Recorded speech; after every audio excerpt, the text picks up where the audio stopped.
Party में delivery boy के साथ सोने के एक हफ्ते बाद त्रिशा को पता चलता है कि वह मां बनने वाली है। त्रिशा उस डिलीवरी बॉय का पता लगाने की कोशिश करती है, लेकिन उसका पता नहीं चलता। फिर त्रिशा को याद आता है कि वह ब्लैक में बॉटल सप्लाई करता है। त्रिशा एक एक करके हजारों नंबर्स पर संपर्क करती है और उनसे बॉटल लेती है, लेकिन फिर भी उस लड़के का पता नहीं लगता। फिर एक दिन त्रिशा का बाप चोरी छिपे त्रिशा को देखने जाता है और पाता है कि त्रिशा के रूम में बहुत सारी बॉटल्स हैं। त्रिशा का बाप उससे पूछता है, ये सब क्या है? त्रिशा कहती है, कुछ नहीं पापा। इसके बाद त्रिशा के पास फोन आता है। त्रिशा भाग कर जाती है और देखती है कि वह और कोई नहीं, वही डिलीवरी बॉय है। त्रिशा खुशी से पागल हो जाती है और उसे गले लगा लेती है। अब त्रिशा और डिलीवरी बॉय कार से जाते हैं। फिर वे एक जगह रुकते हैं और त्रिशा बोलती है, कुछ बताना है तुझे? लड़का कहता है, बताओ। फिर त्रिशा कहती है, मैं मां बनने वाली हूँ। लड़का कहता है, बधाई हो। त्रिशा उसे देखती है। लड़का कहता है, क्या मेरी वजह से? लड़के को झटका लगता है। आगे क्या होगा दोस्तों? जहाँ त्रिशा कहती है, आराम से। लड़का कहता है, मैं 21 साल का हूँ, सब मुझे पापा पापा कहेंगे। त्रिशा हंसती है। लड़का कहता है, मुझे कुछ नहीं पता, सब कैसे करना है? त्रिशा कहती है, कोई जरूरत नहीं है, मैं खुद संभाल सकती हूँ। फिर ये सुनते ही लड़के के अरमान टूट जाते हैं। अगले दिन हॉस्पिटल में लड़का अपने बच्चे की धड़कन सुनता है। उसकी मासूम आंखें भर आती है। त्रिशा अपने घर जाती है। त्रिशा के पापा कहते हैं, मुझे उससे मिलना है। त्रिशा बात टाल देती है, लेकिन उसके पापा जिद करते हैं। अगले दिन त्रिशा उस लड़के को घर लेकर आती है। फिर वह त्रिशा के पापा से मिलता है। उसके पापा कहते हैं, तुम करते क्या हो? लड़का कहता है, मैं बॉटल सप्लाई करता हूँ। ये सुनकर त्रिशा के पापा हैरान रह जाते हैं। उनके पापा कहते हैं, घर में सबको पता है तुम्हारे बारे में? लड़का कहता है, कोई है ही नहीं। त्रिशा के पापा कहते हैं, मतलब? लड़का बताता है, मेरे माता पिता केदारनाथ की बाढ़ में बह गए। ये सुनते ही त्रिशा को बहुत बुरा लगता है और उसके पापा को भी। फिर लड़का कहता है, अब मैं चलता हूँ। त्रिशा की पार्टी में अब डिलीवरी बॉय आता है। त्रिशा और उसकी दोस्त उसे देखती रह जाती है। फिर उसकी दोस्त बोलती है, तुम्हारे कंधे पे एक कीड़ा है। डिलीवरी बॉय डर से उसे भगाने के लिए अपनी शर्ट उतार देता है। इतने में त्रिशा और उसकी दोस्त उसकी बॉडी की दीवाने हो जाती है। फिर डिलीवरी बॉय बोलता है, आगे चेकिंग, क्या मैं थोड़ी देर रुक जाऊँ? ये सुनकर लड़का मना करता है। फिर त्रिशा की दोस्त उसे रोक लेती है। फिर वो लोग खूब पार्टी करते हैं। त्रिशा और डिलीवरी बॉय खूब बातें करते हैं, डांस वगैरह सब करते हैं। फिर त्रिशा काफी नशे में होती है। वो कहती है, तुम करते क्या हो? लड़का बोलता है, मैं एक नौकरी करता हूँ और चोरी भी करता हूँ। त्रिशा कहती है, तुम चोरी भी करते हो? लड़का कहता है, हाँ। फिर पार्टी खत्म होने के बाद त्रिशा बोलती है, तुम मुझे अच्छे लगे। फिर वो सोने चली जाती है। डिलीवरी बॉय सुबह उठता है और त्रिशा को अपने पास पाता है। फिर वो चुपचाप से बैग लेने जाता है और त्रिशा को बताता है, तुम अमीर लड़की हो और मैं एक चोर, मुझे नहीं लगता हम दोनों के बीच बात बनेगी। फिर वो दोनों वहाँ से चले जाते हैं। लिफ्ट में आगे क्या होगा?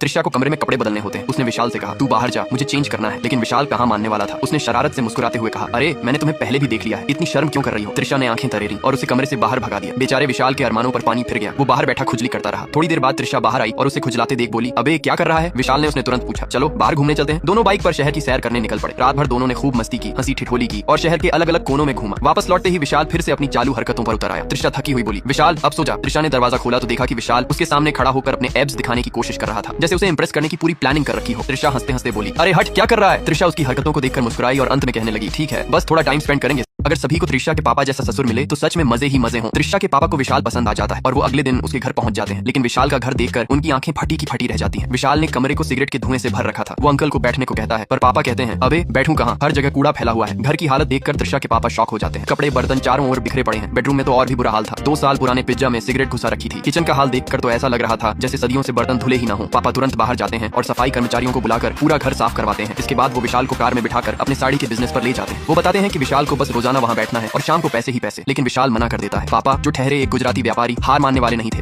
जैसे ही परमिशन मिली विशाल खुशी के मारे त्रिशा के कमरे की ओर भागा। कमरे में घुसते ही उसने त्रिशा को बेड पर गिरा दिया। त्रिशा बोली, अरे संभल के, बेबी को कुछ हो जाएगा। विशाल थोड़ा रुककर उसे संभालता है। त्रिशा उसे प्यार से मनाने लगती है, आज नहीं विशाल, किसी और दिन करेंगे। विशाल प्यार से मान जाता है। फिर उसने कहा, अच्छा कम से कम एक हक तो मिल सकता है। त्रिशा मुस्कुराते हुए हामी भरती है। दोनों एक दूसरे को हक करते हैं। तभी अचानक दरवाजे पर विशाल का दोस्त दस्तक देता है और बोलता है, भाई बॉटल का ऑर्डर आया है। दोस्त समझ जाता है और अकेला ही डिलीवर करने चला जाता है। त्रिशा और विशाल फिर कुछ वक्त साथ बिताते हैं। अचानक विशाल का फोन बजता है और उसे पता चलता है कि उसका दोस्त पुलिस के हत्थे चढ़ गया है। विशाल को अब जाना पड़ता है। त्रिशा जिद करती है कि वह भी साथ चलेगी, लेकिन विशाल उसे घर पर ही रुकने के लिए कहकर कुछ पैसे लेकर अकेले ही निकल पड़ता है। पुलिस स्टेशन में उसे पूरी रात रुकना पड़ता है। वह त्रिशा को फोन करके बता, त्रिशा से एक बहुत बड़ी गलती हो जाती है। कुछ दिन पहले वह नशे में एक लड़के के साथ फिजिकल हो जाती है, जिसके कारण आज वह प्रेग्नेंट है। त्रिशा बहुत डर जाती है और उसे कुछ समझ नहीं आता कि वह क्या करे। त्रिशा अकेले में रोने लगती है और पार्टी वगैरह में भी बस इसी बारे में सोचती रहती है। त्रिशा प्रेग्नेंट है, इसलिए वह सुबह जॉगिंग करना भी बंद कर देती है। वह एक बड़ा निर्णय लेती है और अपने पापा को सब बता देती है। उसके पापा इसे मजाक समझते हैं, लेकिन त्रिशा कहती है, मैं मजाक नहीं कर रही। उसके पापा लड़के के बारे में पूछते हैं, लेकिन त्रिशा बताने से मना कर देती है। उसके पापा अबॉर्शन का सुझाव देते हैं, लेकिन वह बच्चे को दुनिया में लाना चाहती थी, इसलिए साफ मना कर देती है। उसके पापा कहते हैं, तो फिर तुम उस लड़के से शादी कर लो। त्रिशा फिर मना कर देती है और कहती है, वो शादी के लायक नहीं है, उसकी और मेरी नहीं जमेगी। पापा कहते हैं, तो फिर तुम लोगों को क्या जवाब दोगी कि यह बच्चा किसका है? त्रिशा कहती है, मुझे कुछ नहीं पता, मैं इस बच्चे को जन्म दूंगी। उसके पापा नाराज हो जाते हैं। त्रिशा पापा से पूछती है, क्या उसे बच्चे के बारे में उस लड़के को बताना चाहिए? उसके पापा कहते हैं, अगर वह इस खबर से खुश हुआ तो। त्रिशु अब्रॉड पढ़ाई के लिए यूनिवर्सिटी इंटरव्यू दे रही थी। तभी उसके पापा कमरे में आकर स्पीकर में जोर जोर से गाने बजाते हुए नाचने लगते हैं। वे अपनी बेटी त्रिशु से बहुत प्यार करते थे, इसलिए वे उसे खुद से दूर नहीं करना चाहते थे। त्रिशु उन्हें काफी रोकने की कोशिश करती है, लेकिन उसके पापा उसका एडमिशन कैंसिल कर देते हैं। त्रिशु पापा से नाराज होकर अपने दोस्त की बर्थडे पार्टी में मन हल्का करने चली जाती है। त्रिशु अपने दोस्त की पार्टी में खूब मजे करने लगती है। उसका दोस्त पार्टी का मजा बढ़ाने के लिए कुछ महंगी बॉटलों का इंतजाम करता है। बॉटल डिलीवर करने वाला लड़का विशाल को देखकर त्रिशु की सारी दोस्त फ्लैट हो जाती है। विशाल बाहर भारी चेकिंग होने के कारण कुछ देर रुक जाता है। सारी लड़कियां उस पर लाइन मारने लगती हैं। लड़का भी सभी के साथ काफी एंजॉय करने लगता है। त्रिशु और विशाल में आपसी दोस्ती बढ़ जाती है। वे दोनों एक साथ डांस करते हैं। त्रिशु तो ओवर हो जाती है और उसे बाथरूम जाना होता है। विशाल उसकी मदद करता है। थोड़ी देर बाद विशाल और त्रिशु का नशे में फिजिकल रिलेशन हो जाता है, लेकिन त्रिशु पर एक मुसीबत आन पड़ती है। जब वह हॉस्पिटल में टेस्ट कराने जाती है तो प्रेगनेंसी टेस्ट पॉजिटिव होता है।